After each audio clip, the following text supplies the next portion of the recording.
দুর্গাপুরে 6 জন আছে, 6 জনই অপদার্থ একজন ছাড়া। নতুন করে চেঞ্জ করতে হবে। ভালো লোক খোঁজো, পুলিশকেও বলো ক্রস চেক করে দিতে, কিন্তু পুলিশও অনেক সময় উল্টোপাল্টা ক্রস চেক করে দেয়। বাড়ি বাড়ি ঘুরে সরকার তো বটেই, যারা দুর্গাপুর নগর নিগমের প্রতিনিধি আছেন স্বাস্থ্যকর্মীরা তারা বলছেন জল জমা করতে দেওয়া যাবে না। গৃহস্থ যদি জল জমা করে তাহলে সেক্ষেত্রে কিন্তু ডেঙ্গু নিধনে কড়া পদক্ষেপ নেওয়া হবে তাদের বিরুদ্ধে। দুর্গাপুরের দায়িত্বপ্রাপ্তদের কাজে অসন্তোষ আগেই প্রকাশ করেছিলেন মুখ্যমন্ত্রী। এবার তার ছবি প্রকাশ্যে।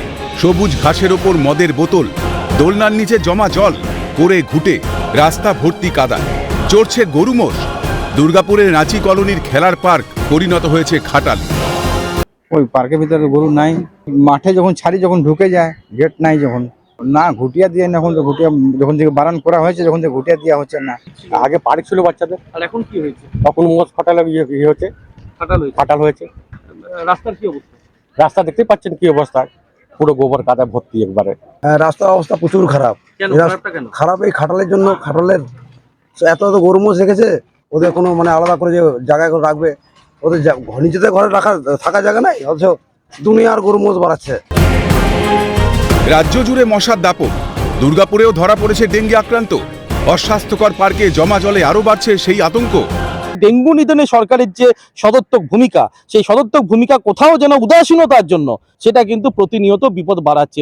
মাঠটা আমরা ফেরত চাই, এটা যেন ভালোভাবে, পরিবেশটা যেন ভালো হয়। সবকিছু দখল হয়ে গেছে, এখানে কোনো কিছু আর অস্তিত্ব নাই, কোনো মানুষই এখানে আসতে পারে না। সম্প্রতি প্রশাসনিক বৈঠকে দুর্গাপুর নিয়ে ক্ষোভ উগরেছেন মুখ্যমন্ত্রী। দুর্গাপুরেও তাই হচ্ছে, সব জুলুম চলছে কারখানায় চাঁদা তোলার। এই যারা যারা চাঁদা তুলছে তাদের হাতগুলো একটুখানি বন্ধ করো না। দুর্গাপুরে 6 জন আছে, 6 জনই অপদার্থ একজন ছাড়া। নতুন করে চেঞ্জ করতে হবে। ভালো লোক খোঁজো, পুলিশকেও বলো ক্রস চেক করে দিতে, কিন্তু পুলিশও অনেক সময় উল্টোপাল্টা ক্রস চেক করে দেয়। মুখ্যমন্ত্রীর নজরে রয়েছে সবটাই, তবে কি প্রশাসনিক প্রধানের নির্দেশকে বুড়ো আঙুল দেখাচ্ছে প্রশাসনই? আমি দেখছি ইন্সপেকশন করতে পাঠাবো, এবং যদি ওটা পার্কটাকেই যদি খাটালে পরিণত করে থাকে, প্রথমে ওনাদেরকে ডেকে বুঝিয়ে বলবো পার্কটাকে আবার কোনো একজন, আমরা চাইছি যে কোনো একজন এনজিও বা সিএসআর প্রজেক্টে যারা সমস্ত দুর্গাপুরের পার্কগুলিকে যাতে সুন্দর করে তোলা যায়। এটা তো আমি জানি না, তবে আমি এটা যদি করে থাকে, যেই বা যারাই করছে, আমি তাদেরকে আমি আমার তরফ থেকে বলবো যেন এটা যেন না হয়। আমি তো এখান থেকে গিয়ে কিছু করতে পারবো না, বা আমি তখন তো দায়িত্ব নেই। যদি দায়িত্ব থাকতাম নাহলে তখন একটা আলাদা করে স্টেপ নেওয়া যায়, এখন দায়িত্ব নেই আমি। দুর্গাপুর নগর নিগমে 2 বছর নির্বাচন হয়নি, মুষ্টিমেয় কয়েকজনের স্বার্থে ভোট করায়নি আক্রমণে বিরোধীরা।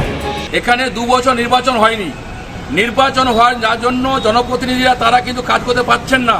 মুষ্টিমেয় কিছু স্বার্থপর তৃণমূল কংগ্রেস নেতারা, মুষ্টিমেয় কিছু লোক তারা রেডি করে রেখেছেন, তারা কারবারি খাচ্ছেন, তারা তোলাবাজি করছেন, তারা দেখতে পাচ্ছেন, সমাধান করছেন না। ভোট কেন করেননি? আর ওখানকার প্রাক্তন যারা পুরো প্রতিনিধি ছিলেন, তারা বিভিন্ন সময় এনআইটিতে কি করে পাথর দিতে হবে, চিপস দিতে হবে, ইট দিতে হবে, বালি দিতে হবে, সিন্ডিকেট চালাতে হবে, এই কাজে ব্যস্ত। এই অবস্থা থেকে তাদের মুক্তি কোন পথে, এখন হয়তো এর উত্তর সময় দিতে পারে। দুর্গাপুর থেকে রাজেশ সেনগুপ্ত, ক্যালকাটা নিউজ।